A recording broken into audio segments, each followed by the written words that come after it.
هغه صحابه کرام چې د رسول الله مبارک په محبت کې خپل خاندانونه پرېښودي دي، خپل کورونه یې پرېښودي دي، خپل مالداریان یې پرېښودي دي، حتی چې خپل ځانونه یې پر محبوب باندې قربان کړي.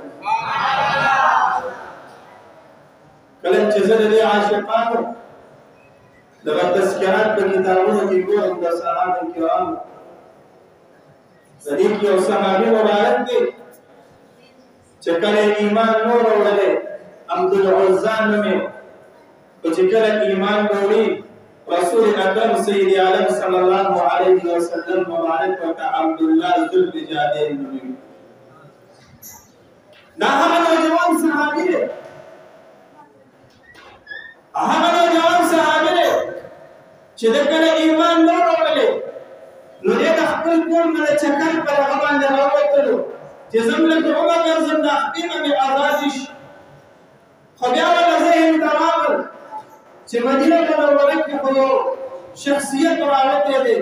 او خلک وایي چې دا دعوی کړې ده چې زه د الله پاک پیغمبر یم،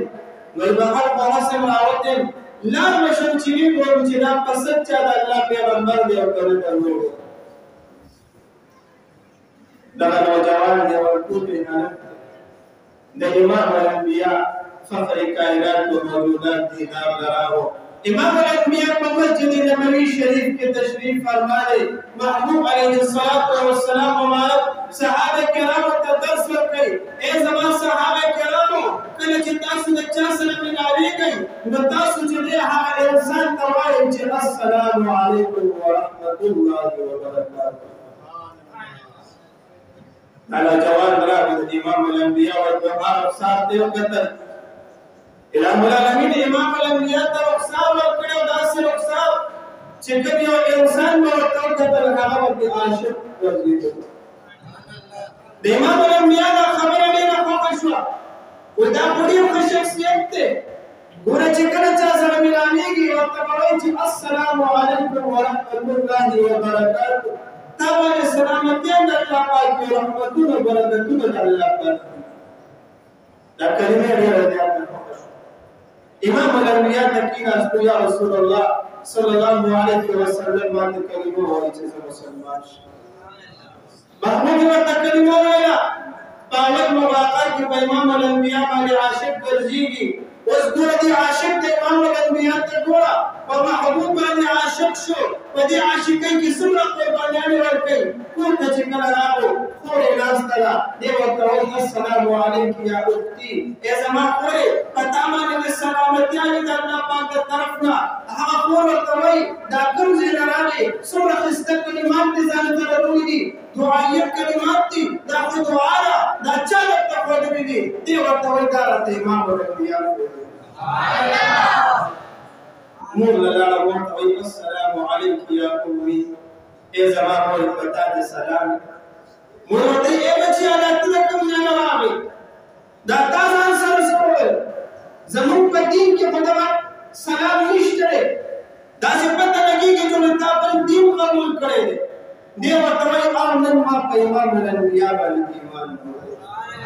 ما د امام الانبیاء دین قبول کړی دی، ما اسلام قبول کړی دی. مور یې ورته وایي چې بچیا دا خو دې خو نه کړ، بل دین یې پرېښودلو. روایت کې راځي دا یتیم د دې یو تر او هغه ډېر مالدار او دې تر سره شریک و، د دې یو کور هغه تر ورته کېناستلو او ورته وایي ای زما وراره که چېرته تا دغه دین د رسول الله مبارک پرېښودلو خو زموږ په دې کور کې دې ځای شته او که نه دین د محمد رسول الله نه پرېږدې نو زموږ په دې کور کې دې ځای نشته. ګوره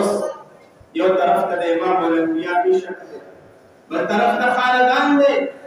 روایتو کې راځي د ژمي موسم دی، د شپې ټول راغون شو خاندان، ورته وایي بچیه دا راته ووایه دا امام الانبیاء پرېږدي او که نه موږ ټول دا کور پرېږدي، کور به هم پرېږدي، خاندان به هم پرېږدي، دغه مال او دولت به هم پرېږدي. یو طرف ته مال او دولت دی، مور ده، خور ده، تره ده، تره دی، ماما دی، دغه ټول رشتهداران دي. ښایسته د خانۍ د مالدارۍ کور دی، پیسې دي، دولت دی، بل طرف ته صرف او صرف امام الانبیاء محمد دی ورته وایي مور تا پرې ښودلی شم کاکا جانه تا پرې ښودلی شم